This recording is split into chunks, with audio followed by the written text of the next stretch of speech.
Hi, I'm Kevin Kumquat, and you're watching Faker News, where the news is so fake, my name isn't even real. Tonight's top story: a flasher won the lottery drawing by drawing a male private part on a lottery's numbers ticket. He connected the dots with the numbers and won $1 million. When I asked the flasher if he was going to retire, he said, "No, I'm going to stick it out another year." In other news, because of the pandemic, the governor says we have to wear a mask when we go to the store. One store owner put a sign out for people who did not want to comply. It reads as follows: "If you come in the store without a mask, we are going to have to take your temperature. But just one thing, we only have rectal thermometers." Now, a feel-good story. One of our reporters interviewed a 105-year-old woman and asked her, "What do you think is the best thing about being 105 years old?" She said, "No peer pressure." Let's move on to the weather. Here's the weather report with our weatherman, Saki. Thanks, Kevin. Today's weather is going to be warm all day due to global warming. But Saki, you said it was going to be warm all week and it was freezing. What are you calling me, a liar? I'll get you for that, Kevin. Oh. I'll get you, Kevin, I'll get you. Calm down, Saki. I was only kidding. Oh, okay. Breaking news right now. This just in. The documentary movie, Bottom Feeders, it's a movie about the Staten Island comedy TV show. It broke the all-time viewers record of 1 billion people, smashing the old record. You can watch that movie, Bottom Feeders, on the website bottomfeedersthemovie.com.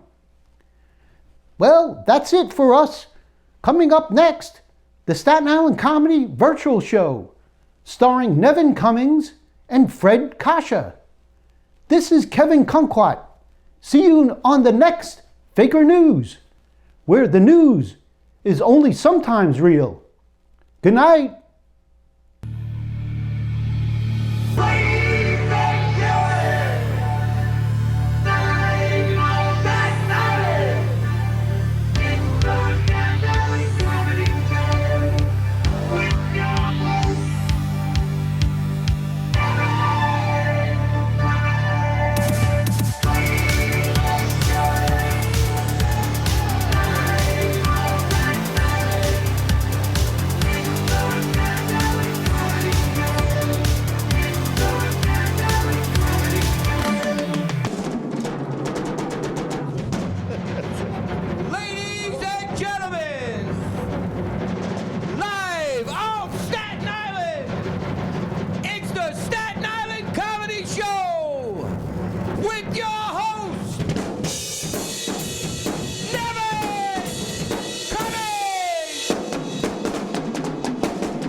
Fred Coscia, ladies and gentlemen, and welcome to the Staten Island Comedy Show.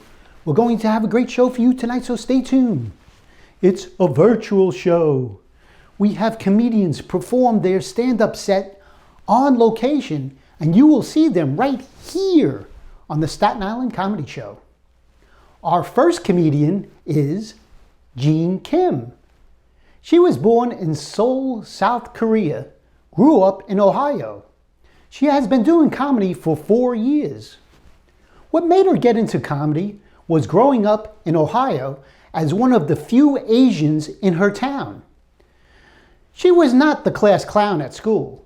Jean was a broadcast journalism major at Ohio State University and knew she was comfortable with the microphone. She liked being the center of attention and wanted to try out stand-up once she moved to New York City. She took a class that led her to a performance at Gotham, and Jean was on her way. Her only exposure to stand-up growing up was Seinfeld and Saturday Night Live. Jean thought she could be funnier than Seinfeld and wanted to host Saturday Night Live. You can find her on Instagram at Jean Kim Comedy and Facebook, Jean Kim. Our first comedian of the show, Jean Kim, ladies and gentlemen. I'm from Ohio. I just sound like this because I'm dating a Guido from Bensonhurst. When I first met my boyfriend's mom, she asked me if I could do her nails.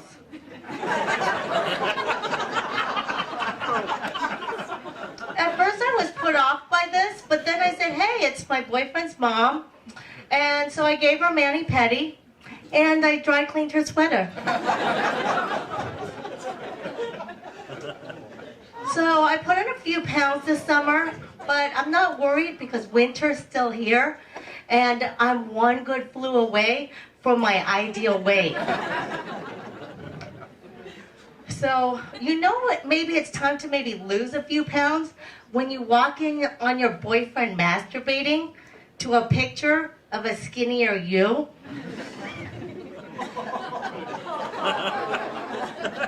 Another sure indicator that maybe you could lose a couple pounds is when you offer to massage your boyfriend's aching back by walking on it, and he says, thanks, hun, but I'd rather clean the bathroom and scrub out the toilet. I just had my first colonoscopy. The procedure's not so bad. The lead-up's kind of sucky, though. But when it was all over, I had lost 4 pounds, and the doctor said, great news, you're clean, you don't have to come back for another 5 years. And I'm like, but doc, I have a wedding next month. So I grew up in Ohio. I was one of only 4 Asians in my entire high school. So I was largely ignored. But it wasn't until I moved to New York City, the land of the Asian fetishists, that I finally felt truly appreciated and properly objectified. One of the first things I did was I joined Match.com, and I got an email back from a guy who said, I love eating Asian. I didn't totally know what he meant by this, so I asked my friend, and she said, Jean, don't you think that's kind of creepy? But I thought it was hopeful. When I first moved to New York City, I was temping, living with roommates I didn't know, and my mom was worried that I didn't have enough money, so she'd call me every night and check in on me. She'd say, Jean, I'm so worried. Even if I have to sell my underwear, I don't want you to become hooker. I'm like, Mom, I don't think you can sell enough of your old used underwear to keep me from being sold into the sex trade. She's like, Jean, you'd be very surprised. Vintage items very popular on eBay. But Mom, your underwear is old and used. No, Jean, they are certified and pre-owned. So it's kind of strange being Korean here in America. Like, for instance, when you think of England, you think of the Big Ben, the Queen, Buckingham Palace, James Bond, Shakespeare. And when you think of Korea, you think of Taekwondo. That's it. But there's so much more to us. Like, we're quiet neighbors. We cook with tons of garlic. See? So my Italian boyfriend and his friends like to call each other by these ballbuster nicknames. Like his cousin's Vinny the Chin, because he's got a big chin. His friend is Petey Hook, because he's got a hooked nose. And Mikey the Mouth, because he can't keep his mouth shut. We Koreans, we don't use nicknames. Although I do make an exception when he pisses me off. I call him Tony the A-hole. Yeah. So, the other thing I didn't like about being the only Asian at my high school was one time in biology class, this guy comes in and sits next to me, and he says, I got a C on my test, and it's all your fault. And I'm like, what? What are you talking about? He's like, I got a C on my test. I copied off of you. What kind of Asian are you? I'm like, look, dude, I'm Korean. Copy off the Chinese girl next time. Thank you, everyone. That was awesome, Gene. Very funny. I just want to take a moment to explain to you the picture behind me. It's a picture of the Bayonne Bridge. This bridge connects Staten Island to Bayonne, New Jersey. Moving right along, now I would like to introduce you a segment we call Joking Around with Fred Rubino. Oh my God. Oh my God. 911. 911. Hello. Hello. Yes. Yes. Somebody just broke into my house. He's got a big knife. He stabbed my father right in the chest. You have to come right away. But listen, when you come, don't be overly aggressive with him, okay? I know he's high on meth and he made some bad choices, but when you get here, if you're gonna cuff him, don't put the cuffs too tight. Don't try and overpower him. Just try and just back off a little bit. Okay. Oh, what? Oh my God! Oh, he just stabbed my wife in the head.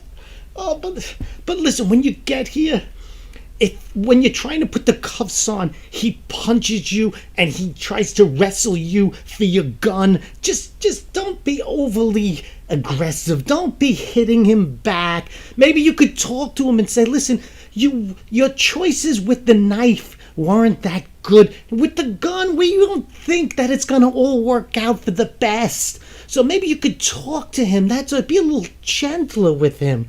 Okay? Yes. And listen, if when you get here, we're all dead, he murdered us all, and he's leaving, don't jump on him and don't try and throw him to the ground. Just tell him, listen, make better choices and be nice.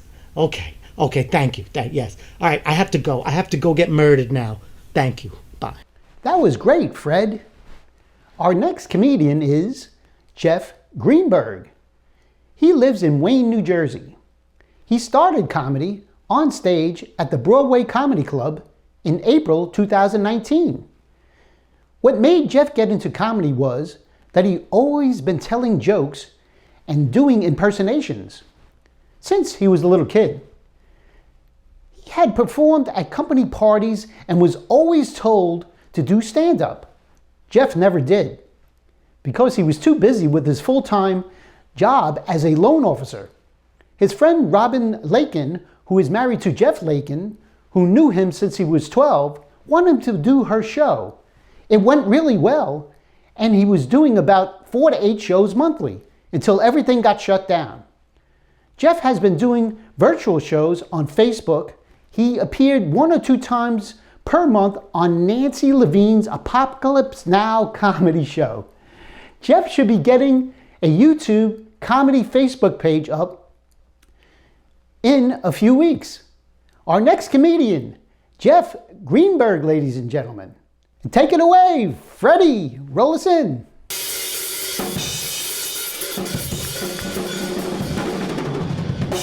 All right, it's great to be back here. Some good friends here.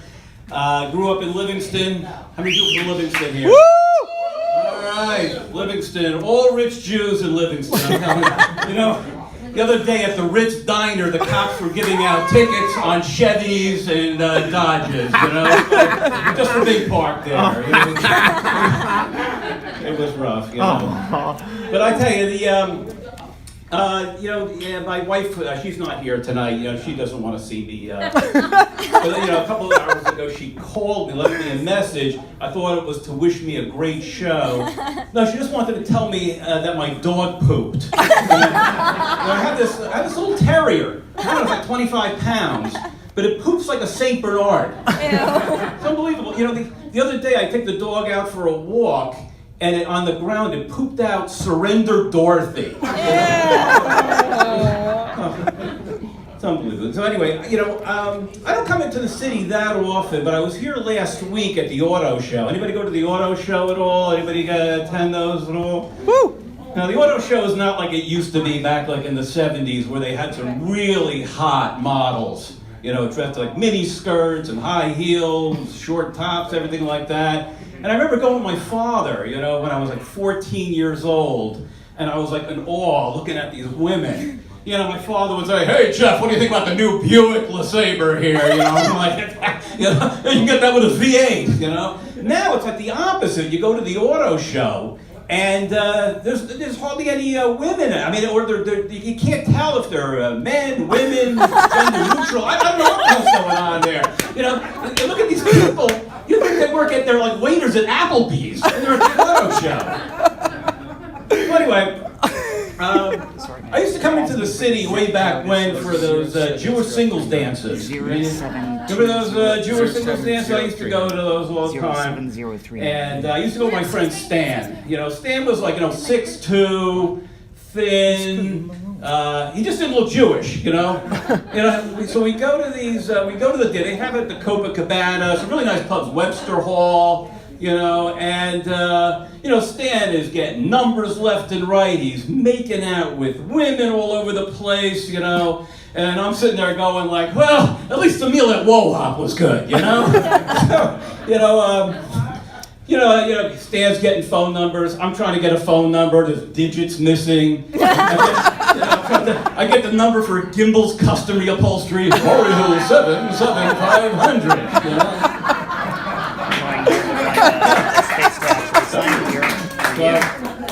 You know, I would tell you, for some reason, Jewish women never got into me. I mean, I don't know what it is. I'd walk into these dances, and they would like turn into like Ava Braun. You know, I'm asking for their number, and I'd go, "Where is your papers, Jew?" You know. And then, to get people to come to the bar, the first hour would be happy hour, you know, and it would be no charge for the drinks, you know. So from like 7 o'clock to 8 o'clock open, but 8 deep at the bar, you know? And then 8 o'clock comes, and you think it's like Moses parting the Red Sea. You know, oh, you get right to the bar, no problem on there. But anyway, I just want to talk a little bit about, my parents a little bit. I went to visit my mother. She lives in assisted living down in outside of Philadelphia. It's a huge facility that was an old horse farm.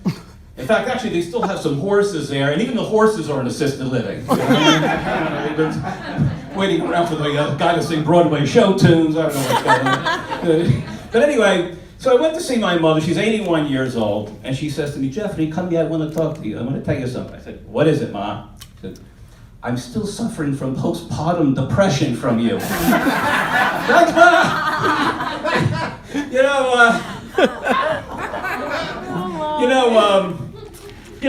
When you go to see the people down in assisted living, you know, it's interesting that my mother was saying, "You know something? That everybody here is crazy." You know, but my mother's not crazy. You know, no matter who you talk to there, they're fine. Everybody else is crazy. You know? Oh my God, it's amazing. One of the things I was thinking about doing. You know, these dating apps are really popular now, and they have for like almost any kind of genre. You know, you have Match.com, you have Day. You know, in fact, my wife found me on Match.com. That's how we met. We got married 6 years ago. We're both 60 years old. Oh, thanks. So we're both 54 when we got married, and she wasn't registered over at Bloomingdale's or Macy's, anything like that. It was more like Rite Aid Pharmacy. We don't need the pots and pans. We need diabetic socks.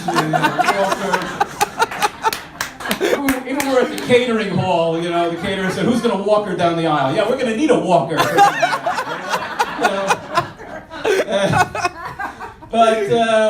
So anyway, so she found me on Match.com, and I thought I was honored that she found me. I didn't realize I was part of an email blast. got to the G's. I should have realized, her email was in my spam folder, and it had a picture of Ed McMahon on it. Thank you, Jeff. That was awesome. Our next comedian is Justin McDonald. He is from Huntington, New York. He has been doing comedy for 4 years. Comedy was a passion of his, but as a kid, he had no known outlet to start. So he got into music. Justin was a hip-hop artist for 25 years, a radio personality on 90.1 FM New York for 10 years. After he was out of the hip-hop world, he decided to start to pursue his comedy career 4 years later, and here he is. You can find him on Facebook, Justin McDonald, on Instagram, comedian Justin McDonald, and struggle_comedian on Twitter. You can hear his podcast, 2 Men and a Half a Lady, on iHeartRadio, Spotify, and anywhere else podcasts are found. Our next comedian, Justin McDonald, and Fred Coscia, roll him in.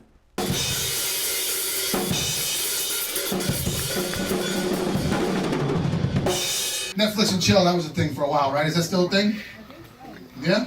Yeah, my generation had something similar. It was called DVD and HPV. You guys may have heard of it. I bet some of you here have it.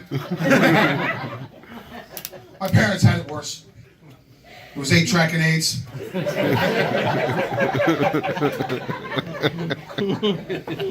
Yeah. So I got a bit of a drinking problem, if you guys couldn't tell. You would have thought then that maybe I learned my lesson, right? Everyone wins. Stop drinking. No, not me. I'm a hard learner. Besides, quitters suck, right? So I'm out with my friends recently. We're having a couple beers, and I'm like, get a little buzz going. I'm like, you know what I'm gonna start doing? I'm gonna start giving out free massages. Who does that? It's like $50 a massage. This guy right here, free massages, no problem. Problem was that I wasn't out with my friends at all. I was at my neighbor's house. It was his wife I was massaging. And I was not invited to the party. Ended up in handcuffs again. Another good night. I know what you guys are thinking. Justin McDonald, whitest name on the planet, right? But goddamn, is that a good-looking Puerto Rican on the stage? My wife thought the same thing. She's Mexican. Yeah. And for the first she had never dated a white boy before. Let me clarify that. She had never dated a white person before. So for the first 3 months we started dating, I just assumed not to tell her any differently. You would have thought maybe the shamrocks around the wrist would have been like a dead giveaway that I'm probably not Puerto Rican. No. She just thought I was a lucky Puerto Rican. My in-laws, like I said, are from Mexico, and they were worried about the wall being built. So one day I'm playing Frisbee with my son. The Frisbee ends up on the roof. I go to grab a ladder out of my shed. Get to the shed. No ladder. Do some investigating. Turns out, because of the wall, my in-laws started stockpiling ladders. When I explained to them that it would probably be a lot easier, and you guys have already dug like intricate tunnels, by the time I got home the next day, all my shovels were gone. And on top of that, they didn't return the ladder. My wife ended up speaking to her uncle in Mexico, and she was like, oh, are you guys concerned about the wall? And she was like, no, mija, we're just going to build stairs on the other side of the matter. Speaking of my wife, I'm not allowed to do the laundry in my house because she doesn't like the way I fold the laundry. But the fact that I walk out of the house with bleach stains looking like I'm in an 80s hair bear, that's okay. Right? Bought a house recently. Well, we bought a house. And when we got the house, I was like, yeah, I got the one thing everybody wants, the man cave, right? Every guy wants the man cave. So as soon as we move in, I get it all set up, have my friends over, and my friends are like, and they go, what's that? What? Picture of you and your wife. Why is it in the man cave? I said, why do you think? To remind me why I have a man cave. It's not really a man cave. My wife comes in there every night. I'll be writing jokes or whatever. She'll pop her head in. Hey, baby, what are you doing? Just writing some jokes. What's up? She's like, oh, okay. And she comes and she sits down. First thing she goes to do is grab the remote. No. What We got 20 other TVs in this house, okay? All right? If I wanted to watch The Real Housewives of Riverhead, Trailer Park Edition, I'd be in the living room with you. Matter of fact, if it was up to me, I'd build a bathroom in here. Next time I came out, my son would be 16 years old. He'd be driving, sporting a full beard. I'd be like that uncle who thought he was going to make it with his band. Never left your grandmother's house. Every time you walk into his room, it smells like cigarettes and sorrow. Speaking of cigarettes and sorrow, anybody ever been in my cave? Me and my wife, we had a baby 10 months ago. Yeah. I'm never going to retire now. You know, like guys are clapping about. And my wife knew, and she decided to hide it from me. She decided to wait until we were on vacation. We're on vacation. I'm in my happy place, the one place I go once a year. And she comes out of the bathroom, waving the piss stick. It's getting on the dishes, on the counter, on my face. She had no idea I didn't like golden showers. We've been together this long, you didn't know? Oh my God, we're pregnant! And I'm like, oh, cool. She's like, you don't seem excited. I go, yeah, we already got one. I don't really like him. I've been selling stuff on the internet. You guys do this? Anybody do this? Sell stuff on the internet? I'm selling stuff on the internet, making a little bit of money. What I have out there right now is for sale is a slightly used 8-year-old that used to call me dad. Reason for selling him is he only likes turkey bacon. Abomination in my house. We're not Muslims. Eat pork, kid. Am I the only one that has a friend that sells crack? Out of a tree? Oh, that's a true story. That's a true story. Yes. I walk up to his house one day, and I'm walking past the tree, and all I see is, put the money in the basket. I look up, I go, hey, what are you doing? This lady. He's like, oh, I'll be right down. I thought you were a customer. Customer? Yeah, the cops can't see me. In the summer? What are you doing in winter? Oh, I hide in my car. Okay, great. I'm going to leave you guys off with this. The Irish. We're not the smartest people in the world. But damn, can we fight, drink, and survive a good famine. You guys have been awesome. My name is McDonald. That's my time. Yeah. That's the end of the show. Just wanted to remind you that you can see previous episodes of the Staten Island Comedy Show on my YouTube channel, Nevin Cummings Comedy. And please subscribe. Also, check out my Facebook page, Nevin Cummings Comedy. See you on the next show. Bye.